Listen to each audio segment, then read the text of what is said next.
Vous savez, les berges de la rivière Saint-Régis sont problématiques, surtout à Sainte-Catherine, parce qu'il y a des portions de terrain qui sont mangées à cause de l'érosion.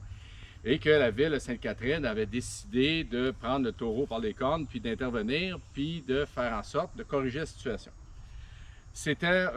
On parlait de 10 millions de dollars, ce qui était un fardeau extrêmement élevé pour les contribuables. Ça avait créé beaucoup de problèmes dans la ville de Sainte-Catherine. Je ne sais pas si les gens se rappellent, il y avait eu à un moment donné une discussion, il y avait eu une rencontre avec les citoyens, et puis ça avait bardé beaucoup.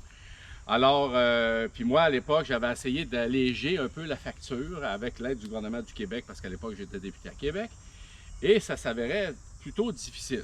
Pas impossible, mais plutôt difficile. Quand je suis devenu député au fédéral, à ce moment-là, j'ai pris aussi ce dossier-là en priorité avec l'UQAM, et puis j'ai décidé de trouver une solution.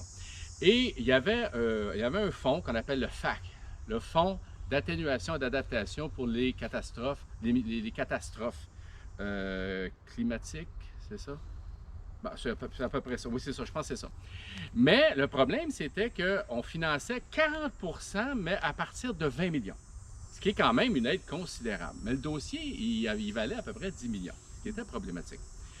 Mais nous, à notre bureau, on a réfléchi à ça et on s'est dit, bien, pour régler le problème de façon définitive, il faut s'attaquer au bassin versant de la Saint-Régis. Il faut trouver des solutions en amont du problème.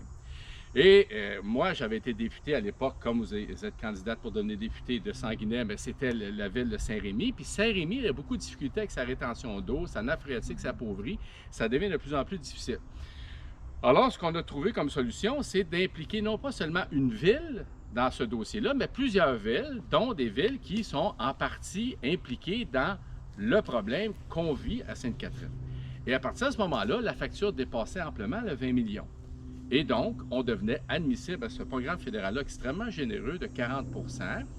Et donc, on a approché la ville de Saint-Isidore, Saint-Rémy, Saint-Constant, Sainte-Catherine autour d'une table avec les deux MRC. Et on a fait faire une étude et la SCABRIC pilote un dossier avec la MRC.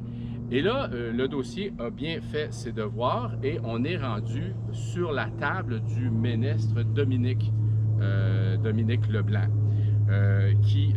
Puis un fonds, c'est un fonds de 2 milliards sur 10 ans. Il y a beaucoup d'argent. Alors, il n'y a aucune raison que ça ne passe pas. C'est sûr que là, Dominique Leblanc se fait un peu tirer l'oreille, mais moi, mon travail maintenant, et moi je vous le dis, d'ici Noël, on va faire de l'action politique sur le terrain, puis probablement je vais avoir besoin de vous pour qu'on puisse justement faire en sorte que ce projet-là embarque dans cette subvention-là qui était cruciale pour la région, pour le bassin versant, pour les milieux naturels. Et puis, les villes sont d'accord avec justement les solutions préconisées par la SCABRIC et les études qui ont été faites. Alors, on en est rendu là. Donc, là, on est vraiment dans la portion politique où il faut faire beaucoup de pression. Puis, je compte sur vous. C'est très important pour qu'on puisse trouver une solution pérenne à ce problème-là qui pollue la vie de bien des gens dans la région, puis qui est une priorité pour tout le monde, peu importe le parti politique, peu importe le niveau où on veut devenir député. Je pense que ça implique tout le monde, puis je compte sur vous. Et puis voilà, ça ressemble à ça le dossier qui a été mis de l'avant. Puis tu sais, je parle que notre bureau a travaillé très fort, puis on a trouvé cette idée-là. Mais il faut lever notre chapeau devant le travail de la SCABRIC, qui est extraordinaire dans le dossier. Et il faut lui donner, le mérite qu'il mérite, parce que c'est vraiment eux qui ont piloté là, au niveau technique le dossier. Là. Et quand j'ai parlé de ce dossier-là aux deux ministres, au McKenna, qui était ministre à l'époque et maintenant Leblanc, les deux m'ont dit que le dossier il était extrêmement étoffé, extrêmement bien fait. C'était du solide. Alors, on attend juste une conclusion heureuse pour tout le monde.